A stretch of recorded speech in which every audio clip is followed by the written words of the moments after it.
예수를 믿는 우리들이 늘 고백하고 있고 또 평생토록 고백해야 할 사도신경에 대해서 차례대로 살펴보고 있습니다. 이 사도신경은 사도시대 이후에 많은 이단들의 잘못된 가르침으로부터 기독교 신앙을 지켜내기 위해서 또 자라나는 세대들에게 기독교 신앙에 대해서 일목요연하게 가르치기 위해서, 그리고 기독교 신앙에 입문하는 사람들에게 단시간 내에 기독교 신앙이 무엇인지를 분명하게 가르치기 위해서 만든 것입니다. 사도들이 직접 만든 것이 아니라 후대의 사람들이 만들었습니다. 사도들이 만들었기 때문에 사도신경이 아니라 사도들의 신앙 고백과 그들이 전하고 가르친 말씀을 근거로 해서 만든 것이다 라는 의미에서 사도신경이라고 이름을 붙인 것입니다. 우리말로 번역된 사도신경은 계속되는 문장으로 이어져 있습니다. 그러나 라틴어로 기록된 사도신경의 원문을 보시면 단락이 분명하게 나누어져 있습니다. 모두 세 단락으로 구분이 되어져 있는데, 첫 번째가 성부 하나님, 두 번째가 성자 하나님, 세 번째가 성령 하나님에 대해서입니다. 우리가 무엇을 믿는다라고 할 때에 가장 중요한 것은 도대체 무엇을 믿느냐, 그 믿는 믿음의 대상이 누구냐 하는 것이 제일 중요합니다. 그래서 기독교 신앙의 가장 중요한 고백을 압축해 놓은 이 사도신경도 그 전체가 우리가 믿는 믿음의 대상이신 하나님에 대한 내용들로 구성이 되어져 있습니다. 오늘은 그 사도신경의 두 번째 내용인 성자 하나님이신 예수님에 대한 부분입니다. 기독교 신앙을 가진 사람들이 성자 하나님 즉 예수님에 대해서 믿음으로 고백해야 하는 가장 중요한 내용 가운데 하나는 예수님이 성령으로 잉태되어 동정녀 마리아에게 나셨다라는 사실입니다. 이 고백은 사실 불신자들이 가장 많이 공격하는 고백입니다. 특별히 오늘날과 같은 첨단 과학 시대에 과연 남자가 없이 여자 혼자서 아이를 낳을 수가 있는가라는 문제는 많은 사람들의 마음에 걸림돌이 되는 것이 사실입니다. 그러나 이것은 창조주 하나님께서 피조된 인간 세상으로 찾아오실 때 하나님 스스로가 택하신 신비스러운 방법으로 성경이 우리에게 분명하게 말씀하고 있는 내용이기 때문에 기독교 신앙을 가진 우리는 이 예수님의 동정녀 탄생을 심장을 바쳐서 믿어야 하며 목숨을 걸고 고백해야 되는 것입니다. 성령으로 잉태하사 동정녀 마리아에게 나셨다라는 이 고백은 예수님의 하나님 되심과 동시에 인간 되심, 즉 예수님의 완전한 신성과 완전한 인성을 믿고 고백하고 있는 내용입니다. 여러분, 우리가 믿는다고 고백하고 있는 예수님은 성령으로 잉태되신 하나님의 아들이시며 동시에 동정녀인 마리아에게서 태어나신 완전한 인간이십니다. 이것을 좀 어려운 말로 성육신이라고 합니다. 여러분, 예수님은 하나님의 아들 즉 하나님이십니다.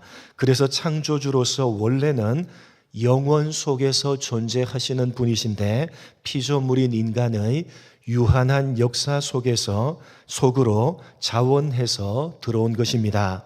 그것이 바로 성육신이며 성령으로 잉태되사 동정녀 마리아에게 나시고 라고 고백하고 있는 이 고백 속에 함축되어 들어있는 기독교 신앙의 위대한 진리인 것입니다. 이러한 성육신 사건에 대해서 가르치고 있는 성경의 대표적인 구절은 누가복음 1장 36절, 35절 말씀입니다. 한번 찾아보겠습니다. 성육신에 대해서 대표적으로 가르치고 있는 말씀입니다.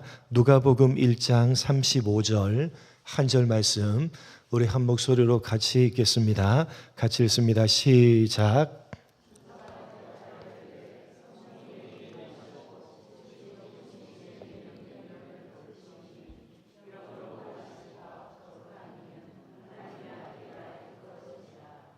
천사 가브리엘이 마리아에게 예수님의 탄생을 예언하시는 내용입니다. 마리아가 나는 남자를 알지 못하니 이런 일이 어찌 일어나겠습니까? 라고 묻자 천사 가브리엘이 성령께서 임하시고 지극히 높으신 이의 능력이 덮으시리니 이러므로 하나님의 아들이 나실 것이라고 답변하십니다. 여기 임하시다, 임하시고 라고 하는 단어와 덮으시리니 라는 단어가 아주 중요한 단어입니다.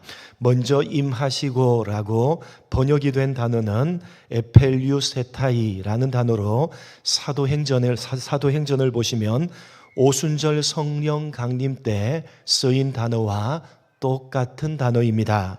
이 단어의 구약적인 배경을 보시면 그 뜻이 분명해집니다. 임하시고 라고 하는 이 단어의 구약적인 배경은 이사야서 32장 15절에서 찾아볼 수가 있습니다. 이사야서 32장 15절 한 절만 읽도록 하겠습니다. 같이 읽겠습니다. 시작.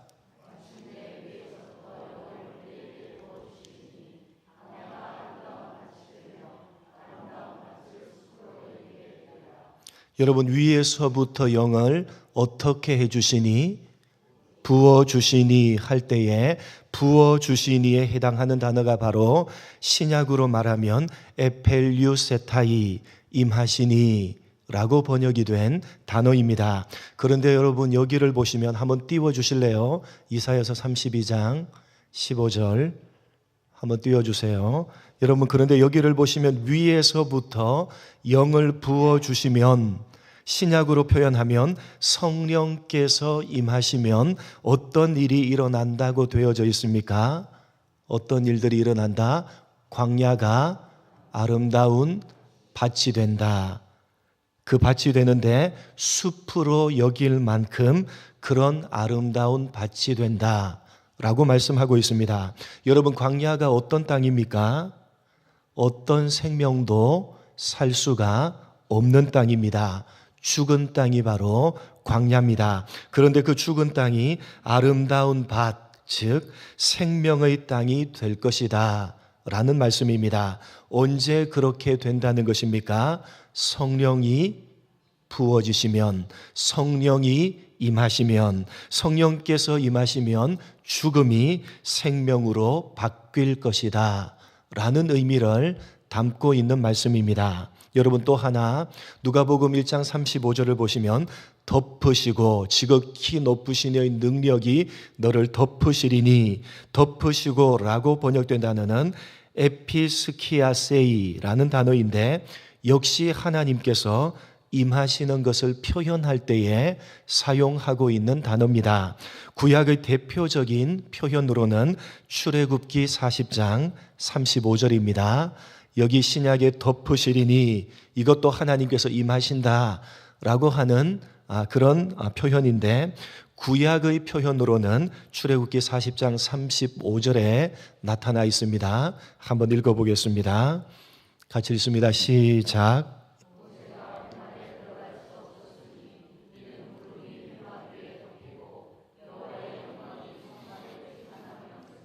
하나님의 영광이 회막 위에 어떻게 되는 건요? 덮이시는 것. 회막을 하나님의 영광으로 덮는 것. 여러분, 하나님께서 영광스럽게 임하시는 것을 묘사할 때에 이 덮이고라고 하는 단어를 사용하는 것입니다. 그런데 여러분, 룻기서 3장 9절을 보시면 이 덮다라고 하는 단어가 조금 확장된 뜻으로 사용되고 있습니다. 룻기서 한번 읽어보겠습니다. 같이 읽습니다. 시작.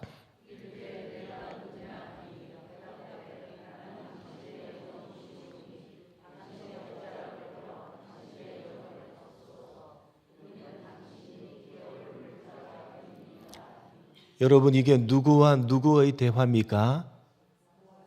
보아스와 룻 사이의 대화 아닙니까? 여러분, 룻이 보아스에게 당신의 옷자락으로 여종을 어떻게 하소서? 덮으소서라고 요청하고 있는 장면입니다. 그 당시에는 남자가 자신의 옷으로 여자를 덮으면 그것은 곧 혼인의 증표였습니다. 어떤 의미입니까? 우리나라식으로 표현하자면 한 이불을 덮는다 라는 의미의 표현입니다. 신랑이 그 옷자락으로 신부를 덮음으로써, 다시 말해서 한 이불을 덮음으로써 새 생명이 잉태된다 라는 뜻을 의미하고 있는 것입니다.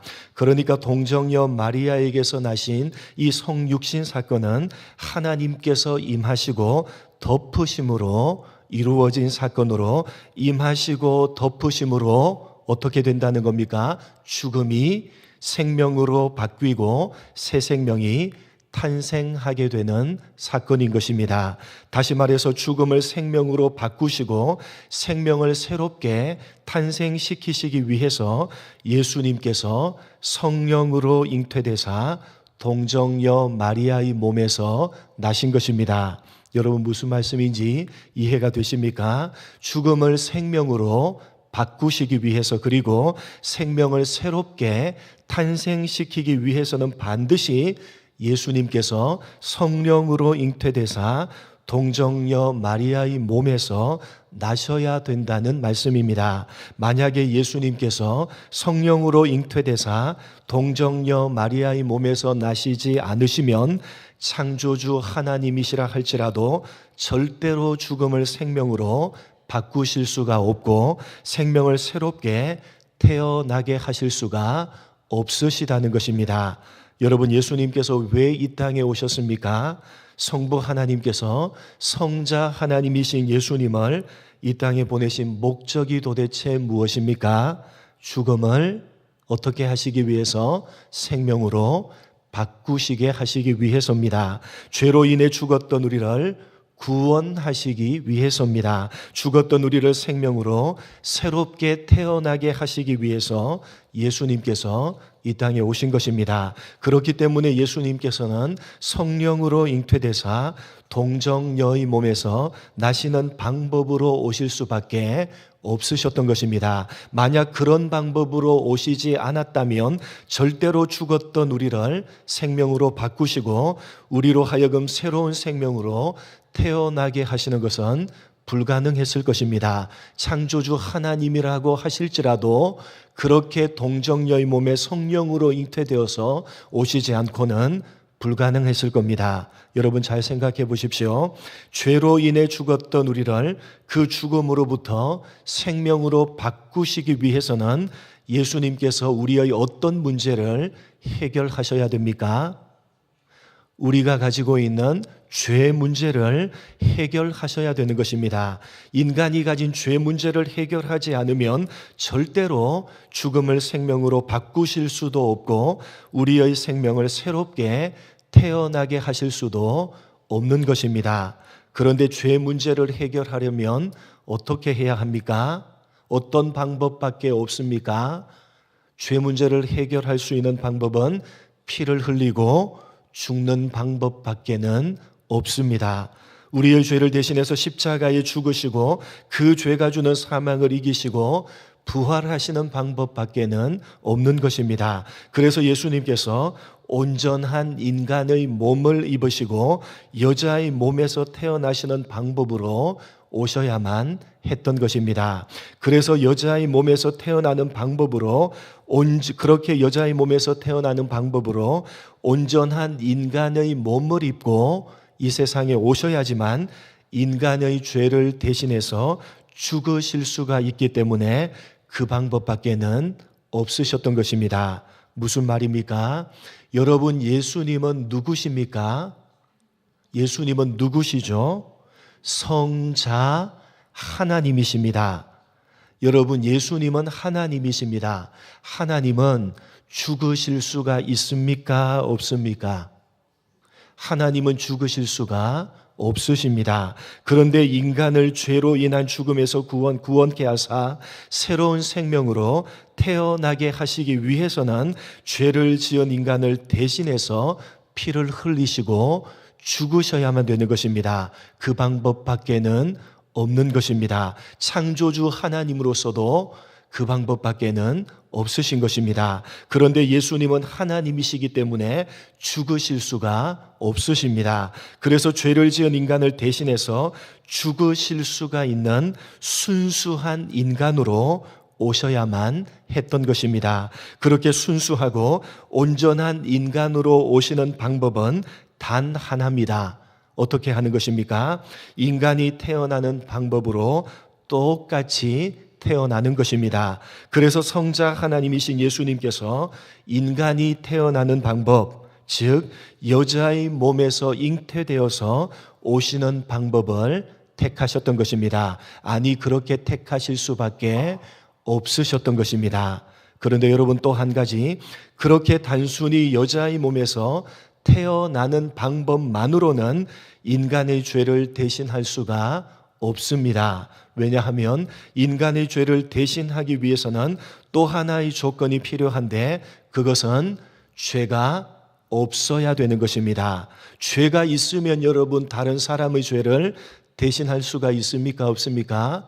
죄가 있으면 다른 사람의 죄를 대신할 수가 없습니다. 죄가 없어야지만 인간의 죄를 대신할 수가 있는 것입니다. 그래서 예수님께서는 성령으로 잉태되사 남자를 알지 못하는 동정녀의 몸에서 태어나신 것입니다. 무슨 말이냐 하면, 남자와 여자가 관계해서 잉태되는 혈통적인 방법으로는 죄에서 자유로울 수가 있습니까? 없습니까? 없습니다. 남자와 여자가 관계해서 잉태되는 혈통적인 방법은 죄가 그 혈통을 따라서 유전되기 때문에 그런 혈통적인 방법으로는 죄가 없는 상태로 태어날 수가 없고, 그렇게 죄가 없는 상태로 태어나지 못하면 인간의 죄를 대신할 수가 없는 것입니다. 그래서 예수님께서 온전한 사람으로 오시기 위해서 여자의 몸에서 잉태되어 태어나는 방법을 취하셨지만, 그러나 남자와 여자가 관계하는 혈통적인 방법이 아니라 남자를 전혀 알지 못하는 동정녀, 처녀의 몸에서 성령으로 잉태되는 방법으로 오셔야 했던 것입니다. 다시 정리하자면, 인간을 죄에서 구원하기 위해서는 인간을 대신하여 피를 흘려 죽을 수 있는 순수하고 온전한 인간으로 오셔야 했고, 동시에 죄를 대신하기 위해서는 죄가 없어야 하기 때문에 남자와 여자가 관계하는 혈통적인 방법이 아니라 동정녀의 몸에서 성령으로 잉태되는 방법, 하나님으로 오실 수밖에 없으신 것입니다. 성령으로 잉태되사 동정녀의 몸에서 태어나시는 이 방법 이외에는 인간을 죄에서 구원하사 새로운 생명으로 태어나게 하시는 다른 방법은 없기 때문에 예수님께서는 그런 방법으로 오신 것이고, 기독교 신앙을 가진 모든 사람들은 자신의 심장을 바치며 생명을 걸고 예수 그리스도는 성령으로 잉태하사 동정녀 마리아에게서 나신 것이라고 믿고 고백해야만 하는 것입니다. 인간을 죄에서 구원하시는 유일한 구원자이신 예수님을 성령으로 잉태하사 동정녀의 몸에서 태어나게 하시는 이 방법밖에 없기 때문에 하나님께서는 인간이 죄를 짓자마자 바로 이 방법으로 예수님을 보내시기로 작정하셨고, 그렇게 작정하신 그대로 예수님을 이 땅 가운데 보내신 것입니다. 그것이 유명한 창세기 3장 15절입니다. 한번 찾아서 확인해 보겠습니다. 같이 읽겠습니다. 시작.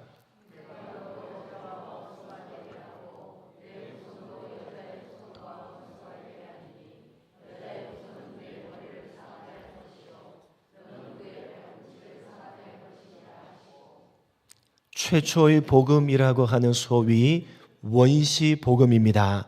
여러분, 이 방법밖에 없었기 때문에 인간이 죄를 짓자마자 하나님께서는 즉시 누구를 보내주시겠다라고 약속하신 것입니까?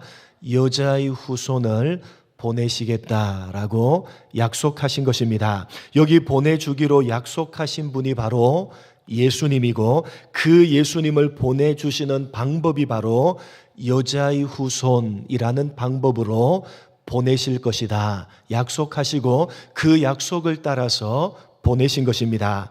그리고 여러분, 이 여자의 후손이라는 방법이 바로 오늘 사도신경이 고백하고 있는 동정녀의 몸에서 성령으로 잉태되는 방법인 것입니다.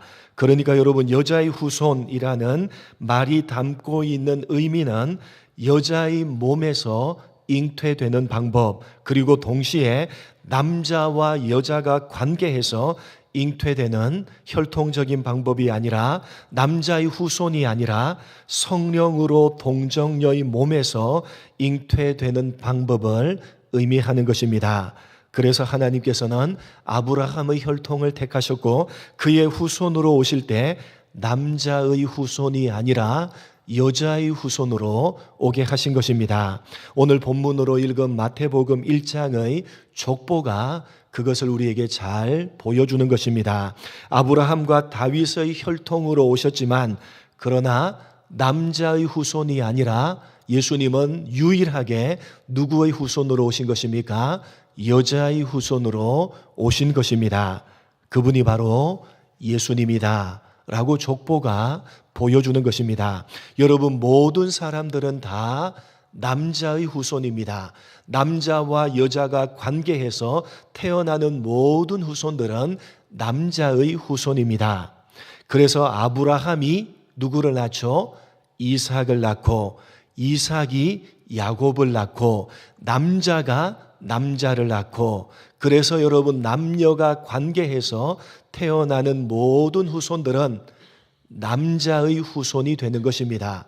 여자가 실제적으로 배가 아파서 출산을 하지만 그러나 여러분, 의미적으로 따지면 남녀가 관계해서 출생하는 모든 사람들은 남자의 후손인 것입니다. 그래서 아브라함이 이삭을 낳고, 이삭이 야곱을 낳고, 남자가 남자를 낳고, 남자가 남자를 낳고, 모든 족보에 등장하는 사람들은 남자의 후손인데 그러나 유일하게 여자의 후손으로 오신 분이 있습니다. 그분이 누구십니까? 바로 동정녀 마리아의 몸에서 나신 예수님이 바로 유일한 여자의 후손이라고 마태복음 1장의 족보가 강조하고 있는 것입니다. 그렇기 때문에 예수님만이 인간을 죄에서 구원하시는 유일한 구원자가 되시는 것입니다. 여자의 몸에서 온전한 인간으로 태어나셨기 때문에 죄를 지은 인간을 대신해서 죽으실 수가 있으실 뿐만 아니라 죄가 유전되는 남자의 후손이 아니라 성령으로 잉태되어 동정녀의 몸에서 나신 하나님으로 나신 하나님이시기 때문에 죄가 전혀 없으신 분이 바로 예수님이시기 때문에 바로 유일한 구원자는 예수님밖에 없으신 겁니다. 바로 그 고백이 성령으로 잉태되어 동정녀 마리아에게 나시고 라는 사도신경의 고백이 담고 있는 의미인 것입니다. 사랑하는 성도 여러분, 동정녀 마리아의 몸에서 성령으로 잉태되신 예수님만이 우리의 유일한 구원자가 되십니다. 믿으시기 바랍니다. 믿으시기 바랍니다.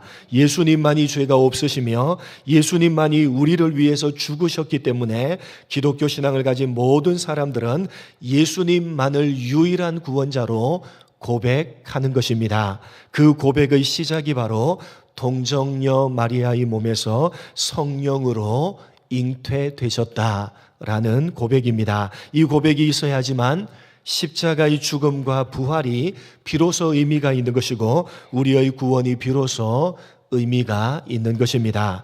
이는 성령으로 잉태하사 동정녀 마리아의 몸에서 나시고, 기독교가 유일한 구원자로 고백하는 분은 동정녀 마리아의 몸에서 성령으로 잉태하신 온전한 사람으로 오신, 또 온전한 사람이시요 온전한 하나님이신 오직 주 예수 그리스도 한 분뿐이라고 하는 사실을 여러분이 사도신경의 고백을 통해서 여러분의 심장을 들여서 믿으시고 확신하시고 고백하시는 여러분 모두가 되시기를 주님의 이름으로 간절히 축복합니다. 하나님 아버지, 감사합니다. 성령으로 잉태하사 동정녀 마리아의 몸에서 나시고 사도신경의 이 고백이 담고 있는 의미가 무엇인지 바르게 깨달아 아는 우리가 되게 하여 주옵소서. 죄인인 우리를 구원하시기 위해서는 온전한 사람으로 오셔야 했기에 여자의 몸에서 태어나시는 방식을 취하심으로 온전한 사람으로 오셔서 우리를 대신해서 피를 흘리시며 죽어주셨고, 또 우리를 대신해서 죽어주시기 위해서는 죄가 없으셔야 했기 때문에 성령으로 동정녀의 몸에서 나사 하나님으로 오시사 죄가 없으신 그분께서 온전한 사람으로 또한 오셨기 때문에 피를 흘려 죽으심으로 우리 모든 죄를 사하시고 우리를 모든 죄에서 구원하사 죽음을 생명으로 바꾸시며 우리에게 새로운 생명을 허락하셨다는 사실을 오늘 이 고백을 통해서 가슴에 새기는 우리가 될 수 있도록 인도하여 주옵소서. 하나님 아버지, 우리를 죄에서 구원하실 수 있는 유일한 분은 온전한 사람으로 오셨고 온전한 사람이시요 또 온전한 하나님으로 오신 주 예수 그리스도밖에 없음을 우리가 사도신경의 이 고백을 할 때마다 날마다 우리 심장을 바쳐서 우리 목숨을 걸고 고백할 줄 아는 우리가 되게 하여 주옵소서. 하나님 아버지, 사도신경의 이 고백을 날마다 드릴 때에 우리가 우리의 심장을 바쳐서 우리의 목숨을 걸고 고백함으로 우리가 기독교 신앙을 가지고 있는 사람임을 우리 입술과 우리 심령으로 고백하며 하나님을 복되게 섬겨가는 우리 모두가 될 수 있도록 은혜 베풀어 주옵소서. 감사하오며 예수님의 이름으로 기도드립니다. 아멘.